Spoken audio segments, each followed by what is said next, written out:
I was getting phone calls from recruiters on a regular basis. I'd gotten zero phone calls previously. So having a lot of recruiters, and not only were they calling me and contacting me through LinkedIn, it was for positions that were at the level and of the interest that I was looking for. Exactly 1 month is what it took for Elizabeth to get hired at the SVP level. Part 2 of her story coming up. This is the Get Hired Show. Today's episode, the number one change you can make today to get the calls and the interviews you need. Give me some likes, give me some loves if you're eager to learn about today's topic. I want to know that you're excited and that you're with me. I'm Jewel Bracey DeMaio, Principal Job Search Strategist and Executive Coach, helping 6- and 7-figure directors, VPs, and C-level leaders get hired in 90 days or less, guaranteed. Now, the issue is when you're primarily dependent on luck more than anything else in your job search. Luck is not a strategy. One more time, louder for the people in the back. Luck is not a strategy. It goes hand in hand with the opioids.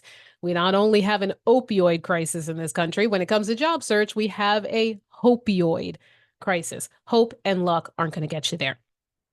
Relying on luck is a decision. And I know we don't typically think of luck and decision as two words that go together, but especially in this context, luck is a decision to put your fate in someone else's hands, which goes starkly against what I believe in. You need to own your own career, and you need to make your own opportunities and win them. Generating career opportunities has to do with strategic, logical, repeatable effort.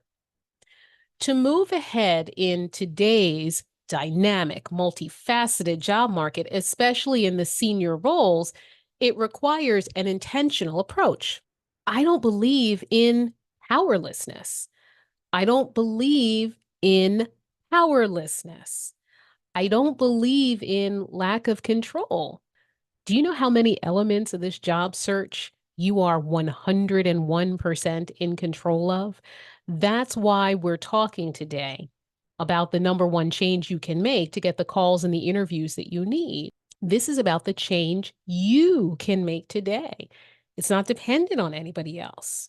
You are the one who has control over your career outcome. This is your call to action to bring the energy into strategic efforts that actively shape your career path and really your life. The other thing about relying on luck is when you have that in your mind, it can lead directly to you putting forth the kitchen sink resume. You know, that sink full of everything under the sun because you're just too tired that day to deal with it. That's what your resume can end up looking like. Instead of crafting and tailoring your main message to clearly, compellingly state how you can meet that particular employer's needs, the resume ends up being this mishmash of 36 areas of expertise and claims that you deliver impact across 14 sectors of the business. Presenting a kitchen sink resume may seem like a comprehensive approach, but it doesn't work. It's misguided. It's an effort to cast a wide net, thinking it increases the chances of landing a job. But that's not the case. What's important to bear in mind is that the employer is only hiring you for one job. Understand that receiving a resume is a singular experience. There's exactly one person reading your resume, and it's going to be by him or herself, and they're forming their opinion of you individually. So if you're thinking you're casting a wide net, all that means is you're putting forth this great big mishmash kitchen sink message, but only one person is receiving it, and they're only looking to fulfill one job. You have to speak to one person.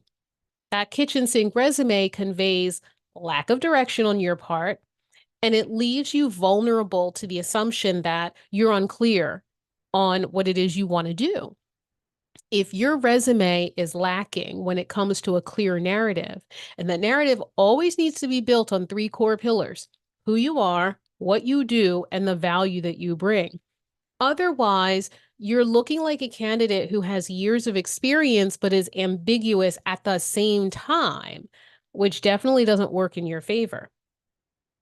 Your resume is not a historical record. It's a forward-looking marketing document that should guide the reader toward understanding your future contributions.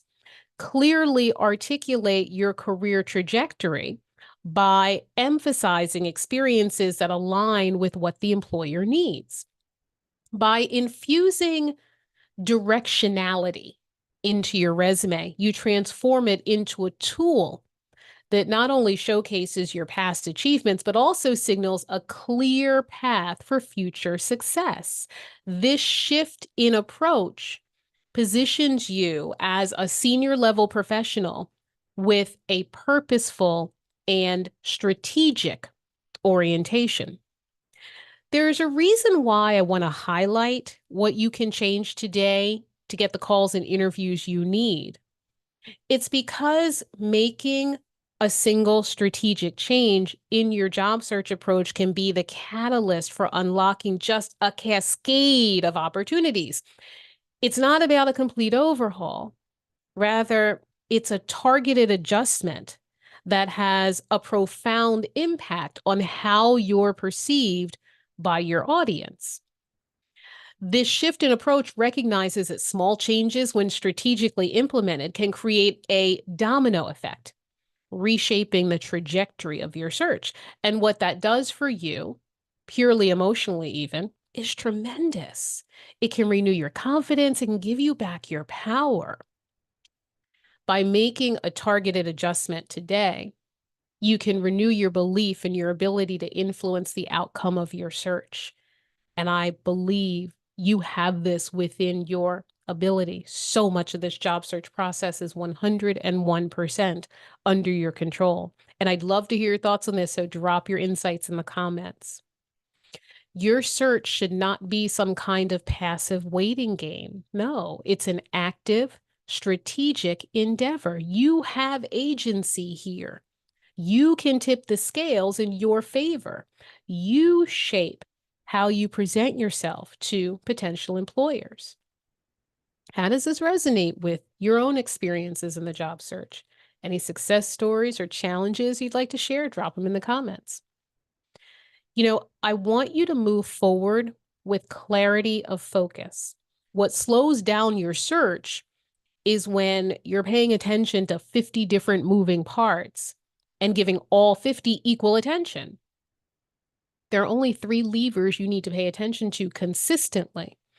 What are the opportunities coming in front of you? Who are the employers coming in front of you? And who are the people you're talking to? That's it. Those 3 levers will move your job search forward every single time. So if there's a moment of overwhelm due to the whole bunch of tasks associated with the job search, pay attention to those 3 levers, pull them in order to guide your efforts with precision. These are the aspects of your job search strategy that hold the most potential for improvement.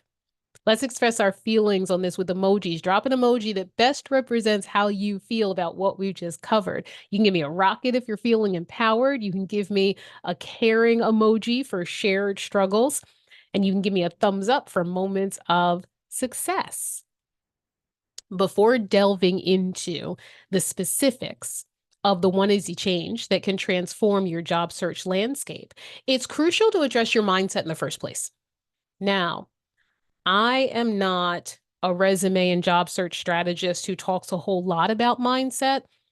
I believe in showing you actionable strategy. So we'll do that. And I like to go screenshot by screenshot so you can really get it. We'll do that coming up. In your mind, though, understanding that the job search journey is not just about securing a position, it's about aligning yourself professionally and personally. What are you excited about? What do you live and breathe? How do you want to serve? All those factors come into consideration, particularly when it comes to landing your ideal job. And that's what I believe in, targeting and capturing your ideal job, not just any role. Emotionally, that may require you to be different. Shift the approach to the job search from anxiety to curiosity. By fostering curiosity, you can navigate the process with a sense of exploration and openness instead of viewing each application as a source of stress. Curiosity invites you to view it as a chance to uncover new possibilities and new dimensions of who you are professionally. Intentionally reflect, view each step as a valuable learning opportunity. So if a recruiter calls you, but it's not for something that you want, don't be frustrated by it. See if you can turn yourself into that recruiter's partner. Who else do you know who may be good for the role? Because far too often, candidates are looking for what they can get from a recruiter. Factor in a layer of what you can give as well. If you've interviewed and they ultimately told you no, that's not a failure. It's a learning experience. No almost never means you were completely incompetent. They liked you. They thought you were intelligent. No often simply means not yet or not right now. Don't go away mad.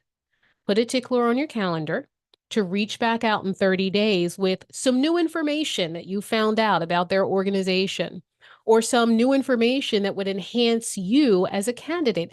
You'd be amazed at the number of times I've seen that the person who got hired didn't work out. That usually happens in the first month. If you come back around, you could be just the person they decide they need. Intentionally seek out ways to continuously improve.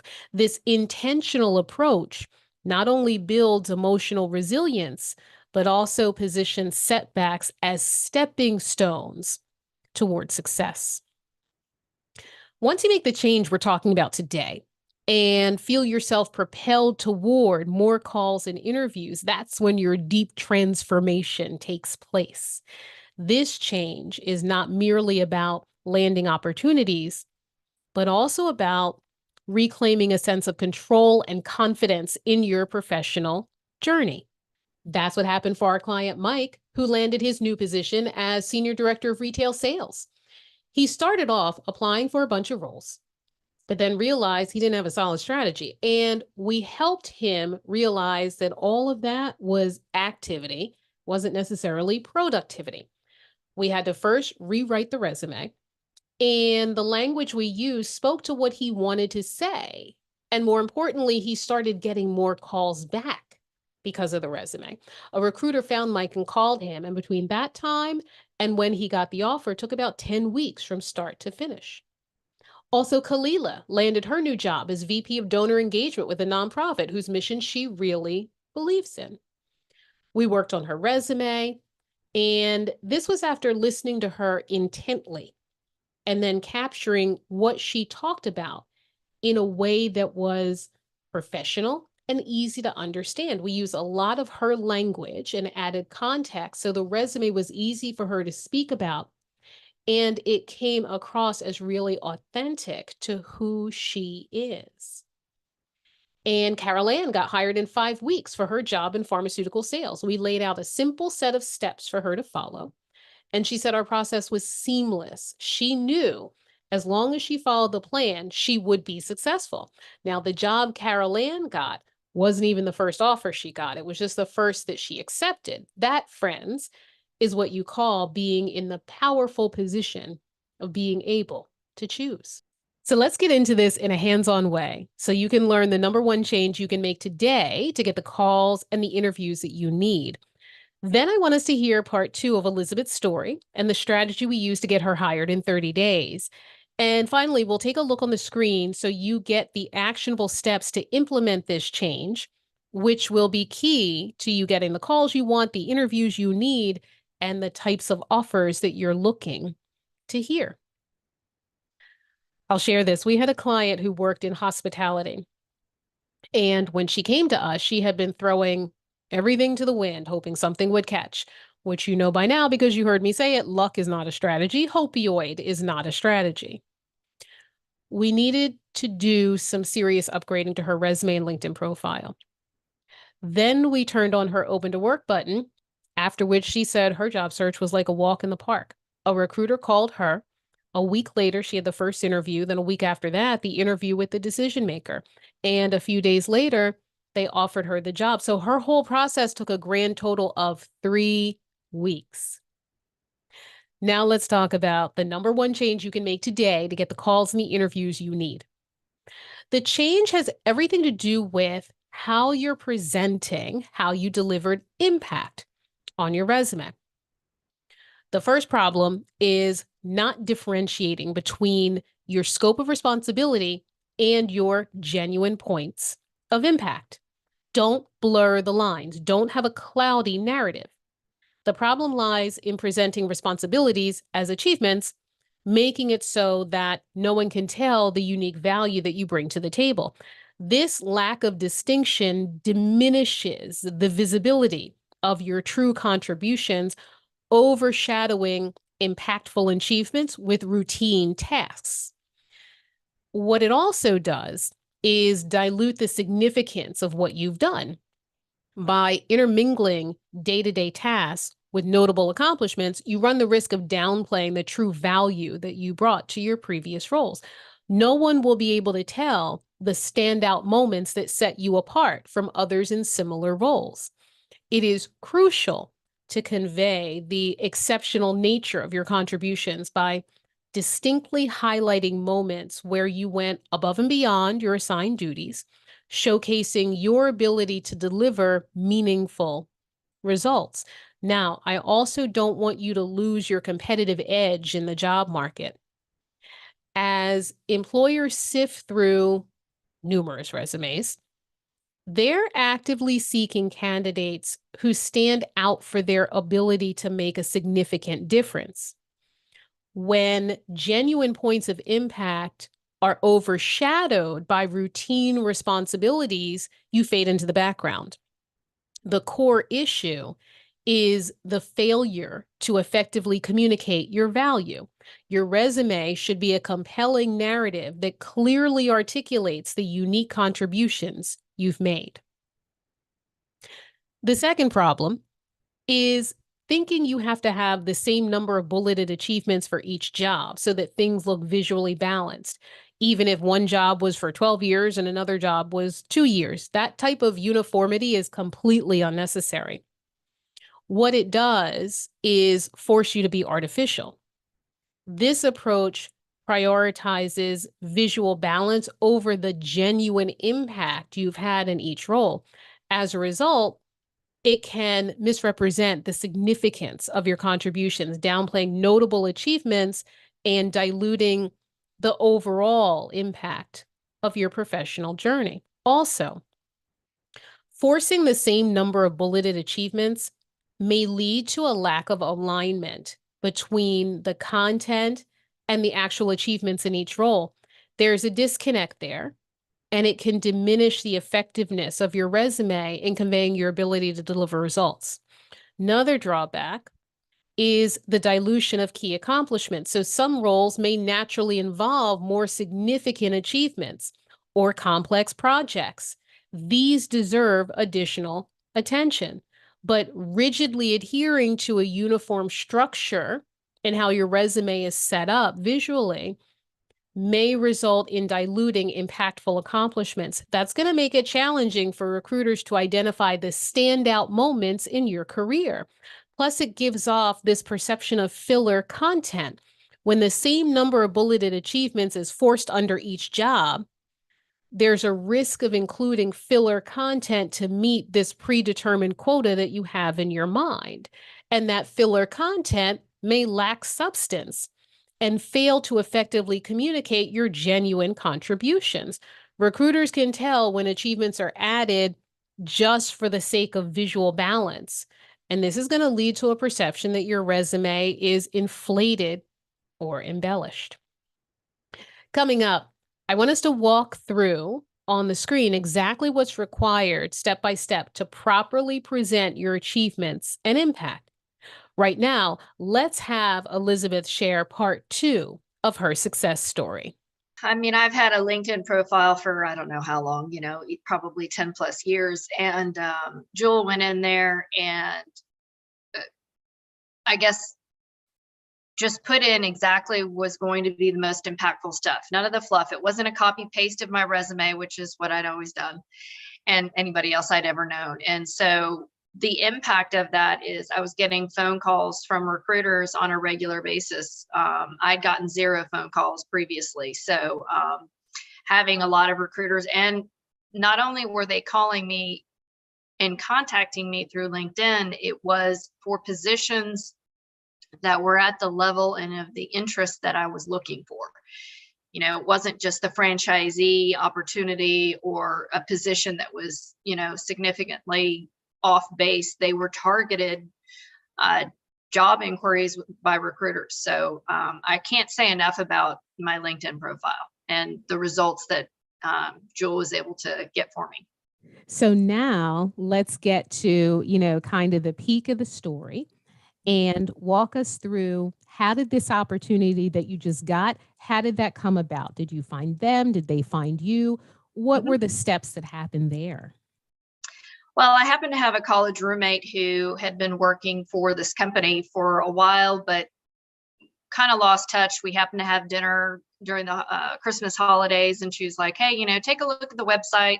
Let me know if you see anything." And I'd looked before and hadn't really seen anything. And I looked again in January and I saw a role, and I contacted her and I was like, "Hey, this is the role that I saw. What do you think?" And she's like, "Yeah, that's great. But hey, I've got another role that's, some actually in my search that is in my responsibility. Why don't you take a look at that?" And because she was like, "We're looking for athlete candidates." So not necessarily somebody who was straight down the fairway, exactly what that job was actually responsible for, but somebody who could come in who believed in really that was more important to them. So yes, knowing, my college roommate got me in the door, but, really it was the prep work with the resume that was impactful because, still the hiring manager making a decision to see me, the VPs deciding to see me, and continuing through the process. So again, the only reason why I think I was able to leverage that kind of a connection was because I had the right information enough to entice, if you will, to get me in the door. And then with the interview prep and my own personal prep and, all the, company prep and all the stuff that you're supposed to be doing and all that homework and the tips and tricks that Jewel gave me allowed me to be very successful in the interview process. And again, the information, it's your story. That's right. That's right. And that's why it is so important to me to get that authentic story from you when we have, the first consultation, we have an in-depth resume consultation. It's all about me gathering story. Most times, and you did this too, people give me an old resume and that's certainly fine. But 99.9% of the time, the old resume is facts and history. And I'm there to fill in the gaps and bring that story. The reason why that's so important is because A, that's authentic to who you are. It is who you are. And then that story carries you throughout the whole process. Because didn't you feel like you were telling story in the interview? And didn't that come from the resume? And that came from your actual real life. Nothing was made up. It was just a matter of how to present it. Isn't that right? Yes. Is that what happened in the interviews? Oh yeah, absolutely. It was all behavioral situational. And, I had I took, I always take a look at the resume because they're going to ask you questions straight off of that. And, those stories are ready to go with enough facts that, I was able to then just leverage the answer and tailor it to what was being asked. Wonderful, wonderful. Tell us about the time frame that all of this happened from when you heard about the opportunity, how many interviews, when did you get the offer, and then remind us of the start date, which I think you said is March 1st. But anyway, give us the time frame, please. Sure. I want to say I probably sent in my resume to, I want to say probably January 20th, around that time, maybe a little bit later. And then I had a series of 5 interviews, February 7th and 8th, 2 each, and then another one the following week. So there were 5 total interviews. And they do things quite a bit differently. So they've got the panel interview, and then they all meet and make a decision on whether or not you need to speak to other people, or if you're at well, thanks for coming out, but no thanks. Or if you're at an offer situation, and thankfully I'd met enough people that I was in an offer situation. I did have 2 follow-on conversations after I heard accept the offer with other leaders, because they were trying to figure out, which team best suited for my experiences, along with, people, I guess, for lack of better terms, fighting over who got me. So that was nice to have. So I did get the offer, and I was able to successfully negotiate a signing bonus in addition to that, to take on the opportunity. Wonderful. So you got the offer. They didn't offer a signing bonus, so you negotiated that for yourself. That was an add-on that you were able Correct. to secure for yourself. Wonderful. So you made that offer even sweeter. And did you feel confident that, you didn't just have to accept, what they gave you? Did you feel confident about your negotiations?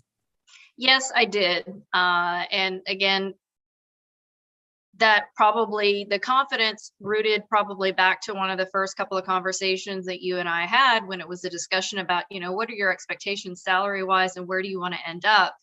And there was never a discussion about taking less.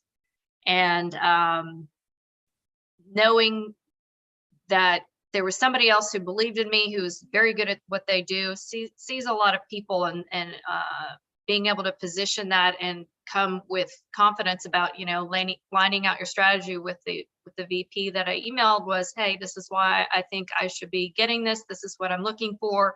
Happy to discuss. And it was very successful. I'm glad that you mentioned that. You actually reminded me of something, because you reminded me we did talk about salary in our very first conversation. And this was before you even became a client. You were thinking about becoming a client. And I now remember what I said to you when we talked about the salary that you wanted to step up into. And I know I asked that leading question, what salary range do you want to step up into? Because I wanted you to say something higher. And I'm going to tell you this right now, friends. I am really, really, really biased when it comes to salary. And my belief is, if you have the expertise and experience, and most people who come to me have that, most people who come to me are senior level people or C-level people, C-level executives. So you all as a group are bringing the experience to the table. So my bias is, I'm really not going to let you go down in salary. I just refuse.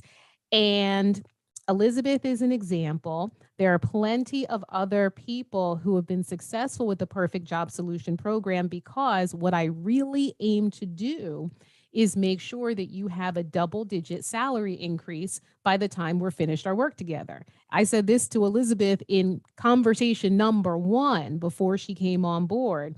And when I talked to you, and I'll talk to you about that in a second, how you can get a game plan call with me. When I talk to you about what's going on in your job search, we're going to have that exact same conversation. What is happening in your job search now? What's gone right that perhaps we can dial up? What's gone wrong that we want to move away from? I'm going to recommend some other strategies that are going to work. What's the salary range you want to step up into? I'm going to ask Elizabeth one more question, but since I'm on the subject, I want to go ahead and let you all know how you can get a game plan call with me. And I'm actually going to go ahead and put it in the chat. So the place to go is going to be theperfectjobshow.com/game plan. And what we're going to do is have a free 15-minute call, and we're going to go over your job search strategy. What's going right? What's going wrong? What I recommend? What salary range do you want to be in? All those good kind of things. The call is free. There is nothing to buy. You can put your credit card away. All we're doing is a deep dive into what is happening with your job search now and what needs to happen going forward so that you see success in a reasonable amount of time. So the place where you're going to go is going to be theperfectjobshow.com/game plan. All you're going to do is click on the calendar, pick a day that you want to talk to me, and there are plenty of choices, although the calendar does fill up fast. Choose your day, choose your time. I'm going to have you fill out a couple of questions that are right there on the form, and then you're going to go ahead and click confirm.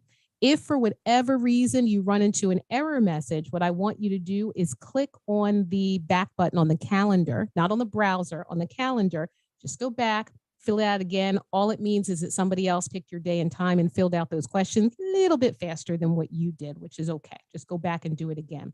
So it's the Perfect Job Show /game plan. So that you can get that introductory call. That's where it all started with Elizabeth. That's where it can start with you too. And you can have that same trajectory of success, just like Elizabeth has. So the last question for you, purely emotional. I want to know, how do you feel? I feel great. I'm really excited to start with this company. It's a different route than I normally would have gone from operations, but I'm really excited about it. It's a great company. There's a lot of upward and growth trajectory. And again, I can't talk enough about what the culture's like and how they conduct themselves and how they expect others to conduct themselves in such a positive and productive environment. And I'm really looking forward to it. Thank you. Elizabeth transformed her job search by initiating the first crucial step, the very same initial step I encourage you, friends, to take advantage of, the New Job Game Plan. What we do is hold a free New Job Game Plan with you, and you can get it by going to 90dayoffer.com/game plan. Your New Job Game Plan is with me or the team. Here's what we're going to talk about: what's going on in your current job search situation now, why you're searching right now, what has put you out into this job market, how the search is going right now, and how we may be able to help. What's important is for us to be able to hear about your story and your situation in order to recommend what will be helpful to you. 90dayoffer.com/game plan is a place to go. The New Job Game Plan is about 15 minutes. We'll answer all the questions you could possibly have thought of, plus probably ones you didn't even think to ask. Let's now go through the anatomy of a bulleted achievement. There are several components to it. Number one is the situation or the opportunity. Number two is the action, what you did to accomplish the thing. And number three is the result, the monetary impact or otherwise the quantifiable impact.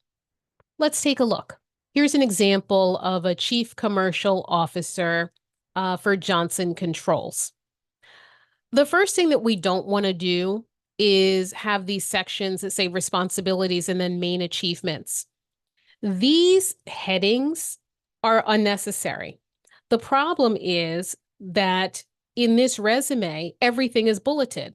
See how all the responsibilities are bulleted, all the main achievements are bulleted. What we want to do instead is very likely start off with a scope of responsibility narrative. So that's going to look like a paragraph. And then the only thing we're going to bullet are achievements. The problem when you bullet everything on a resume, you have to understand that bullets are for emphasis. But when you're emphasizing every line on a resume, what's emphasized? Same thing with bold. If you put your whole resume in bold, then what's in bold anymore? So you can't bullet every line. Begin with a scope of responsibility paragraph and then bullet the main achievements.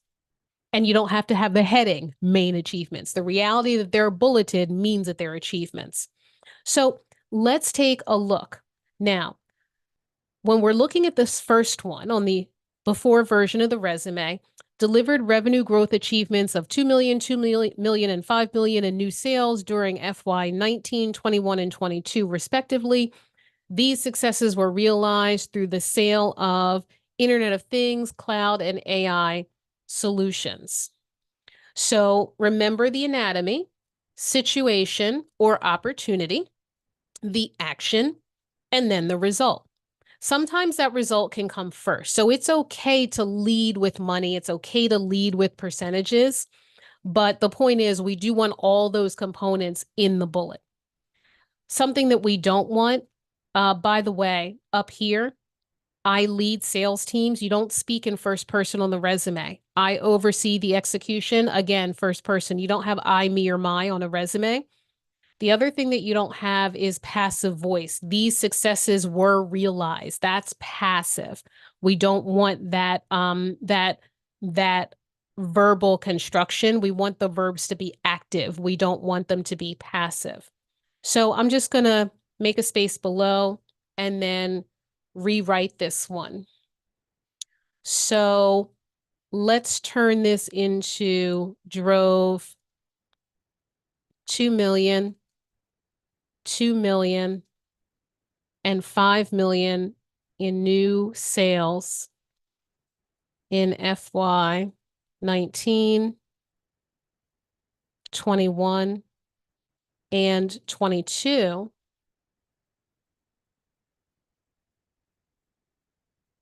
by, I'm going to change this to revenue so that I don't have to say sales twice.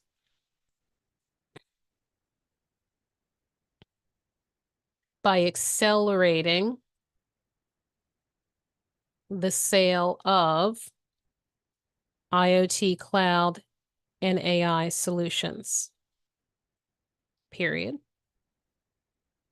Okay, so we're going to make this into the bullet. Okay, I'll just put my new ones in bold. Okay, so we're tightening this one up a little bit. We're getting to the result quicker. Instead of saying delivered revenue growth achievements, I'm just going to say drove 2 million, 2 million, and 5 million in new revenue. Okay, we're getting to the result quicker. So that's the result. What was the situation? The situation is implied. The situation is that they needed sales. And what's the action? He accelerated the sales of Internet of Things, IoT, cloud, and AI solutions. Let's do another one. Negotiated multiple agreements with global alliances, creating fresh opportunities for JCI and opening new revenue streams for both parties. These arrangements, including a revenue sharing model, generated approximately 7 million in additional revenue for JCI during 2021 and 2022. Okay, and JCI is his company because he works at Johnson Controls. I'm feeling an urge to once again get to the money faster. So I'm going to say generated an additional 7 million in revenue over 2021 and 2022 by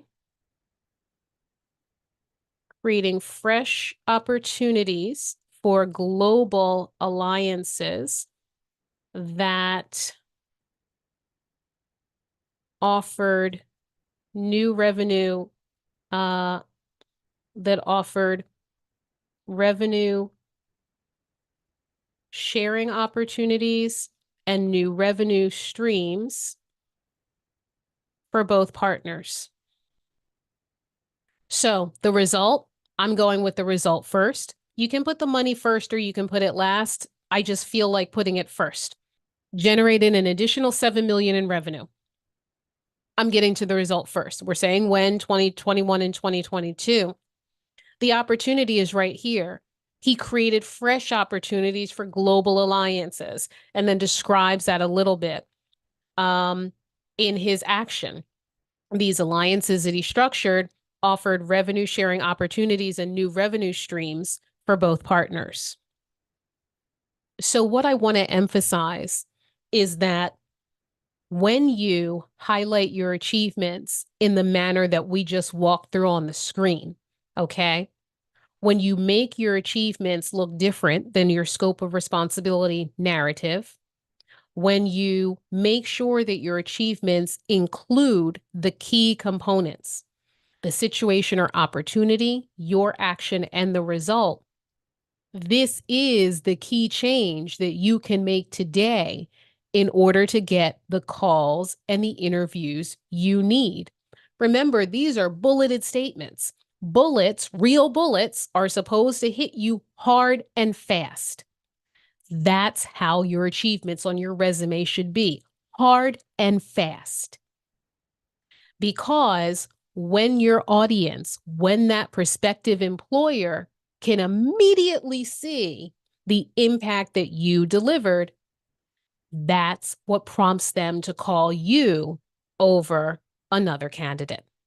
If you're ready to get professional help for your resume and job search, Get your new job game plan now at 90dayoffer.com/game plan. It's 15 minutes of us talking about your background story, what's going on in your job search right now, what you're thinking you'd like to do next. If you're not getting enough responses, we'll talk about that. If you're interviewing but not getting offers, we'll talk about that. We talk about whatever point in the job search you're in right now and what you feel like you need help with. The new job game plan is private and one-on-one. Share your story with me or a specialist on our team, and you'll get some thoughts and recommendations on what to do next so that you have specific, concrete steps going forward. On our next episode of the Get Hired Show, 3 simple ways to cut your job search time in half. Be sure to join us right here Friday at noon Eastern Time.